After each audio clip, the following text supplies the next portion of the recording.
Começando então nossa aula, Bible School, nós estamos falando sobre o desequilíbrio na área da batalha espiritual, né? E nós também estamos falando sobre alguns perigos que existem quando nós estamos tratando com o mundo espiritual, com o mundo natural, alguns desequilíbrios que existem dentro das igrejas, fora delas, e que nós precisamos alinhar, né, com a palavra de Deus.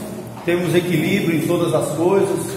Um dos grandes defeitos que nós vimos na nossa última aula é a tendência de muitos cristãos em espiritualizar o natural. O que é isso, gente? Espiritualizar o natural. O que vocês entenderam na última aula? Exatamente. E nem tudo é espiritual, né? É querer demonizar tudo. Achar que tudo é demônio, potencializar a ação do inimigo, né? E acabar dando a Satanás uma proeminência que ele não tem na Bíblia. Satanás, na palavra de Deus, ele é um ser coadjuvante e não protagonista. Quem é o protagonista da Bíblia, gente? Jesus de Nazaré. Tá bom? Então nós já vimos um pouquinho sobre isso, né?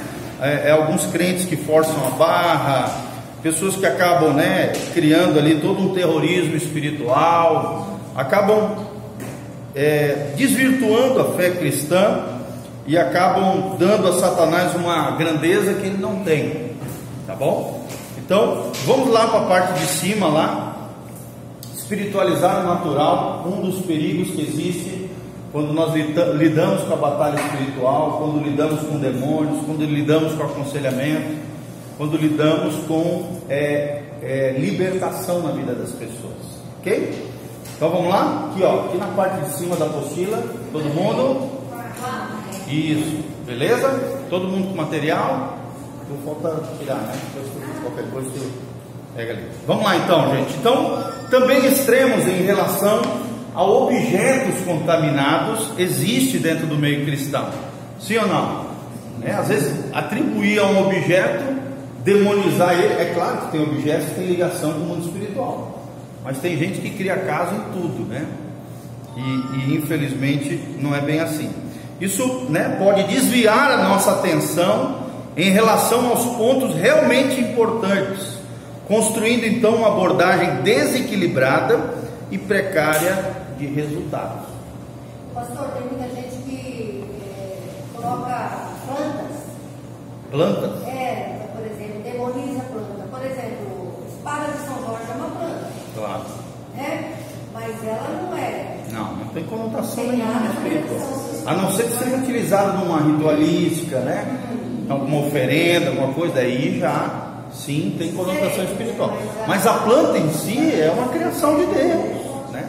Está sendo usada numa ritualística de maneira equivocada, mas ela em si só, por si só, não tem conotação nenhuma, é ridículo isso, tá? Isso aí é crentice popular, é a superstição, é o esoterismo, que às vezes acaba adentrando dentro das igrejas, né? Principalmente, gente, porque nós estamos debaixo de uma influência, como eu já falei, né, vinda do catolicismo, vinda da cultura das práticas africanas, né, de feitiçaria, e principalmente também por causa da pagelância, que é a influência dos próprios índios que já vinham no Brasil. Então todo esse esoterismo, todo esse misticismo acaba acontecendo na vida das pessoas, e a gente precisa desmistificar tudo isso, ok? Muito bem colocado. Sabemos também sobre o poder dos fetiches e objetos de encantamento, mas construir uma doutrina baseando-se neles pode produzir um evangelho legalista que se baseia muito mais no medo do diabo do que na liberdade de servir a Deus. Então, infelizmente, a gente encontra algumas pessoas debaixo desse jugo, né? Elas têm mais medo do diabo do que alegria em Deus. Elas dão mais crédito a Satanás do que a ação de Deus, o milagre, a grandeza do nosso Deus. E a gente não pode cair nessa artimanha do inimigo, tá? Satanás, ele é o enganador por excelência. Então o tempo todo ele vai querer o quê? Ele vai querer mostrar ter uma força que ele não tem. É claro que ele tem poder, mas nós temos que lembrar que do ponto de vista de Deus, da Bíblia, Satanás tem um poder limitado. Fala comigo, Satanás tem um poder limitado. Claro que ele é um anjo caído, é um ser sobrenatural, tem uma área de influência muito grande, tem seus demônios, seus assédios, existe toda uma organização no mundo espiritual do império das trevas, sem dúvida nenhuma. Quando nós estamos lidando com um demônio, nós estamos lidando com um ser de outro mundo, do mundo espiritual. Então a gente não sabe muito bem o que a gente vai encarar ali. É normal a gente sentir um pouco de medo, tá? É normal, porque é um ser que não é do nosso mundo, mas não é por causa disso que a gente vai se acovardar, não é por causa disso que a gente vai potencializar e dar ao diabo uma proeminência que ele não tem, tá bom? E a gente precisa se voltar contra ele, se levantar e se posicionar em Deus, para que Deus nos dê a vitória e o triunfo sobre todas as potestades do mal, ok? Todo mundo está entendendo isso aqui? Então nós temos que entender que nós estamos numa sociedade esotérica brasileira, mística, e infelizmente às vezes até isso acaba adentrando dentro das igrejas. Tem líderes que não têm preparo, né, teológico, não têm preparo bíblico, e às vezes até permite que essas coisas acabam adentrando dentro das igrejas, principalmente as igrejas mais simples, as igrejas, né, que têm uma menor formação bíblica, teológica, de preparo dos obreiros, acaba tendo essa interferência, essa influência, infelizmente, tá bom? Então esse cuidado a gente precisa ter. Que muito tem sabedoria, conhece tudo, né? Mas ele tem a timão de conseguir derrubar a pessoa, né? Porque eu sou da breve, ele que apenas na breve aí, né? Isso. Não, que tem muito que sabe tudo, conhece uma sabedoria danada, mas a gente tem que pensar uma coisa que ele conseguiu derrubar ela no paraíso, né? Então ele tem que ter mais que nós conversou na segunda-feira passada, né? Isso. Ele sabe. Isso, exatamente. Vamos lá então. Deus, gente, continuando aqui, pode simplesmente nos levar a santificar objetos suspeitos pela oração. Sim ou não, gente? Sim, pode. Está aqui em 1 Timóteo 4, de 4 a 5. Pois todas as coisas criadas por Deus são boas. Se lembra que a gente acabou de falar aí das plantas? São boas e nada deve ser rejeitado se é recebido com ações de graças, porque pela palavra de Deus e pela oração são santificados. Vamos dar um exemplo claro disso aqui que a gente está falando, é a comida. Gente, boa parte das comidas que nós comemos são oferecidas a entidades. Talvez você não saiba, mas boa parte acontece isso. Fala. Marca de roupa. É claro que se a gente souber que tem uma conotação espiritual, uma consagração a uma entidade, a um Deus, a um demônio, a gente deve se evitar, tá? Principalmente quando é uma coisa explícita, um nome diabólico, uma camisa de, né, absurda lá com um monte de demônio, é óbvio que a gente não adianta só orar e santificar, a gente deve evitar, tá bom? Mas existem elementos que são neutros, elementos, por exemplo, tecido, né, roupa, como vocês estão falando, orar, repreender e acabou. Comida, a gente não sabe quais são as comidas que são consagradas à entidade ou não.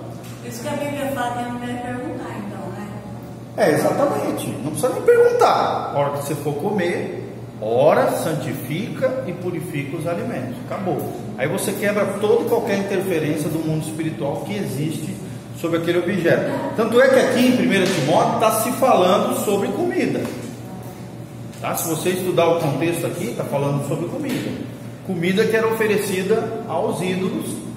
Claro que a Bíblia diz que se você soubesse que aquelas comidas eram para ídolos, foi consagrada aos ídolos, deveria se abster dela. Mas quando você não sabe, aí vale essa regra aqui. 1 Timóteo 4, de 4 a 5. Ora, quebra o poder do mal, santifica e purifica aquele alimento e manda bala. Pastor, tem nossas peças de comida, né? É oferecido a ídolos, né? O alimento que eles vendem ali no peça de comida. Isso, exatamente. Vamos lá. Outras coisas, Deus nos levará a destruí-las. Tem coisas, elementos que tem que ser destruídos, né? Por exemplo, falsos deuses, imagens de escultura, objetos, tu sabe, que são de feitiçaria, de bruxaria, coisas que têm ligação direta com Satanás, né? Aí obviamente tem que ser destruído, como diz lá em Atos 19:19. Muitos também dos que tinham praticado artes mágicas ajuntaram os seus livros e os queimaram na presença de todos, e calculando o valor deles, acharam que montava a 50 mil moedas de prata. Então aqui um dos sinais do grande avivamento de Deus na cidade de Éfeso, que está lá, aqui descrito em Atos 19, foi que aqueles que foram se convertendo, que estavam envolvidos com a bruxaria, com o esoterismo, misticismo. Gente, vocês viram domingo a obreira Samanta pregando, né? Éfeso, sem dúvida nenhuma, era a capital da idolatria no mundo antigo, nessa época aqui de Atos. Então, era dali que surgia tudo quanto era esoterismo, misticismo, bruxaria, feitiçaria, tudo era dali. E com a pregação de Paulo, muitas dessas pessoas acabaram se convertendo. Então o que Paulo fez? Paulo pegou, né, mandou eles trazerem todos os livros de bruxaria, essas coisas, para que fossem destruídos, como está descrito aqui que nós estamos falando. Então existe exemplo bíblico de destruição de objetos que tinham ligação com o mundo espiritual. Por exemplo, você não vai guardar na tua casa um livro de feitiçaria, de macumbaria, de coisas pesadas, barra pesada. Jamais. Você sabe que aquilo diretamente tem conotação com o mundo espiritual. CD também, se você sabe que tem essa ligação, né? Por exemplo, tem bandas de rock, tipo Black Sabbath, que todo mundo sabe que os caras ofereciam lá as obras para Satanás, invocavam entidades, invocavam demônios, né? O próprio, aquela banda Iron Maiden, né? Tem o mascote ali, é um demonião, esqueleto. Então, quer dizer, eu não vou usar uma blusa do Iron Maiden, não vou ter um CD do Black Sabbath. Se eu sei que tem conotação e ligação com o espiritual, é óbvio que eu tenho que evitar esse tipo de objeto e nem tentar consagrar uma coisa dessa que já está totalmente ligada com o mundo espiritual do mal, do império das trevas, tá bom? Então realmente a gente tem que destruir esse tipo de artigo, tá? Mas também tem músicas que não tem conotação espiritual, né? Mesmo no mundo secular, músicas que não tem maldade nem nada. Música é música, tá, gente? O que faz com que uma música seja do mal ou do bem é a letra. É a letra. Música é música, música é matemática, é harmonia, é melodia, é ritmo, tá? O que faz com que uma música seja correta ou errada é a letra, tá? Então a letra... consagração, por exemplo, ele consagrou o disco lá, Satanás. Não, se você sabe que foi feito isso, tem que evitar, obviamente. Mas se você não sabe, né, então aí entra na ignorância, tá? Mas a gente que tem o Espírito Santo sempre vai estar orientando a gente, vai estar direcionando a gente, vai causar incomodação, né, vai tirar a paz, se realmente tem uma conotação espiritual. Começa a acontecer coisas estranhas na casa, né, ou de repente você começa a ficar depressivo por causa daquela música, elimina aquele tipo de situação, tá? Então a gente tem que ter essa percepção do mundo espiritual. E o gostoso, o maravilhoso é que a gente tem o Espírito Santo que nos orienta, que nos guia toda a verdade. Sim ou não, gente? Sim. O Espírito Santo vai nos orientar. E é isso que a gente está falando aqui, tá bom? Existem objetos e influências que Deus certamente nos orientará a refutá-los, ou seja, abandoná-los. Porém, isso deve acontecer de forma pessoal e sob uma convicção específica do Espírito Santo. É importante não ficar criando regras e imposições nesse sentido. Aqui acontece muito erro, por exemplo, aquelas pessoas que um membro da família vai lá, se converte, né, vira cristão, evangélico e tal. Aí toda a família é católica, daí o cara entra dentro da casa, pega tudo quanto é santo lá, já sai quebrando tudo. Vai arrumar confusão com a família. Sim ou não, gente? Isso é sábio? Isso pode ser feito? Não, a não ser que aqueles objetos são seus. Então, é isso que ele está falando aqui, né? Então, se são seus, Existe uma convicção do Espírito Santo. O Espírito Santo te direcionou nesse sentido, te mostrou que deve ser destruído, deve ser tirado, deve ser banido. Aí sim, mas não estabeleça regra, não sai quebrando coisa dos outros, né? Toma cuidado com relação a isso aí, até porque pode acontecer até crime, né, religioso, igual aquela vez, né, aquele pastor universal apareceu na televisão chutando a santo, deu toda aquela confusão que nós vimos lá na mídia, tá bom? Então nós temos que ter sabedoria e quebrar no mundo espiritual. Por exemplo, se você é crente, toda a tua família é idólatra, você pode, através da oração, no mundo espiritual, quebrar aquele poder maligno. Sim ou não, gente? Sim. A oração do justo tem poder? Sim. Tem efeito? Sim. É claro que tem. Tem sim, tá bom? Então vamos lá, página 55, meus amados. É bem possível que acabaremos oprimidos e oprimindo a muitos, se a gente começar a criar regras, né? Querer sair apontando o dedo, criticando, impondo coisas que são a nível pessoal, mediante a convicção do Espírito Santo. É isso que ele está dizendo aqui.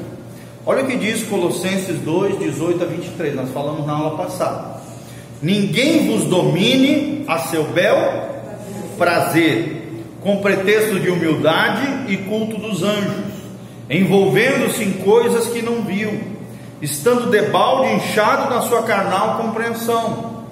Se pois estáis mortos com Cristo, quanto aos rudimentos do mundo, porque vos carregam ainda de ordenanças, como se vivessem no mundo, tais como não toques, não proves, não manuseies, as quais coisas todas perecem pelo uso, segundo os preceitos e doutrina de homens, as quais têm na verdade alguma aparência de sabedoria, em devoção voluntária, humildade, disciplina do corpo, mas não são de valor algum, senão para a satisfação da carne. Então, resumidamente, o que esse texto está falando? Primeiro, não te deixe manipular por ninguém. Nós já falamos um pouquinho na aula passada, se lembra, né? E às vezes pessoas vão usar artifícios religiosos para manipular as pessoas, artifícios filosóficos, artifícios teóricos. Gente, manipulador é o que mais tem hoje em dia. Não te deixe enredar, nem ser manipulado por nada, nem por ninguém, nem por sentimento, vida afetiva, né? Tem gente que é frágil na vida afetiva, aí encosta num manipulador, aí pronto, o cara, a mulher, o cara começa a manipular através de choro, através de... a gente vê muito isso com as crianças também, sim ou não, gente? As crianças querem, olha só, as crianças, elas já querem nos manipular desde pequenininho. Como também tem pais manipuladores, que se sobrepõem sobre a liberdade dos filhos. Então é isso que está falando, nesse primeiro trecho está falando, que ninguém vos domine, seja por pretexto algum, porque nós fomos criados para sermos livres em Cristo Jesus, amém? É claro que nós temos que ouvir os irmãos, temos que seguir conselhos, né? Nós estamos numa comunidade da fé, então às vezes a gente vai precisar de um puxãozinho de orelha, uma orientação, um conselho. Não se ofenda com isso, né? Ontem mesmo eu levei um puxãozinho de orelha, por causa de uma gravata lá aberta do pastor Rodrigo. Eu tive que ouvir, ele tinha razão, eu escutei numa boa, não me ofendi nem nada. Então a gente tem que ter um coração ensinável, gente. Amém? Ele falou com todo amor do mundo, com todo jeitinho. Viu? Toma cuidado e tal. Eu vejo que às vezes tu vem com gravata,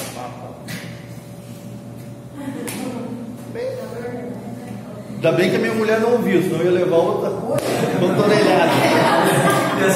E ela me fala direto isso. Só que eu odeio usar gravata. Na verdade eu uso por obediência, mas eu odeio usar gravata. Aí às vezes eu dou uma afrouxada, assim, fica meio... Aí o Rodrigão viu.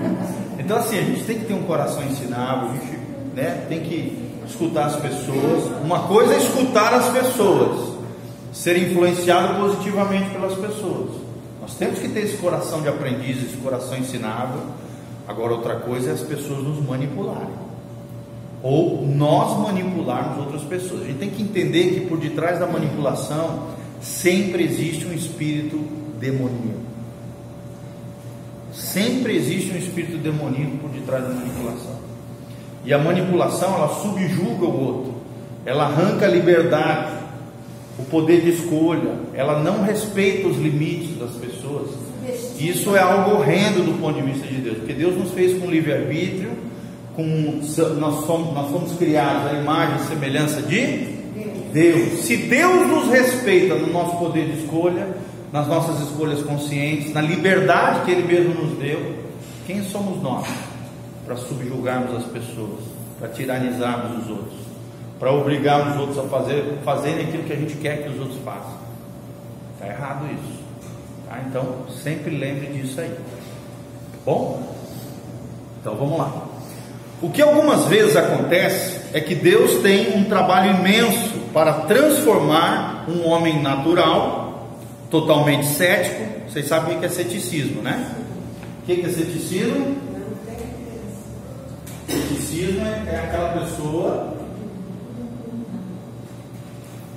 cético, é aquela pessoa que não acredita em nada sobrenatural. Ela não acredita no mundo espiritual, no mundo invisível. Ela só acredita naquilo que os olhos podem ver. Tá bom? Então, o homem natural, totalmente cético, em uma pessoa espiritual. Isso dá trabalho, gente? Sim ou não? No nosso mundo materialista, dá trabalho isso? No nosso mundo que quer ver para crer, dá trabalho isso? Demais da conta. Esperar em Deus dá trabalho. Confiar no tempo de Deus. Eclesiastes fala que Deus tem um modo e um tempo específico. E a gente tem dificuldade de esperar o tempo de Deus e o modo de Deus. Então Deus tem um modo e tem um tempo. Então dá trabalho transformar uma pessoa que é do mundo natural, o homem natural, né? A Bíblia diz isso, não discerne as coisas do Espírito, porque para eles são loucura, diz a Bíblia lá em 1 Coríntios 2, mas o homem espiritual discerne bem todas as coisas, e ele por ninguém é discernido. Pergunta que eu quero fazer para vocês: vocês querem ser homens naturais ou mulheres naturais, ou homens e mulheres espirituais? Isso dá trabalho, sim ou não? E por isso é importante isso que vocês estão tendo aqui, essas classes, discipulado, né? Aprender, ler a Bíblia, isso aí mesmo, tá bom? Alguém que agora entende a forte realidade do mundo invisível, ou seja, tornando-se espiritual, ele começa a reconhecer o mundo sobrenatural, o mundo invisível. Deixa eu só lembrar aqui para quem está chegando hoje, tá?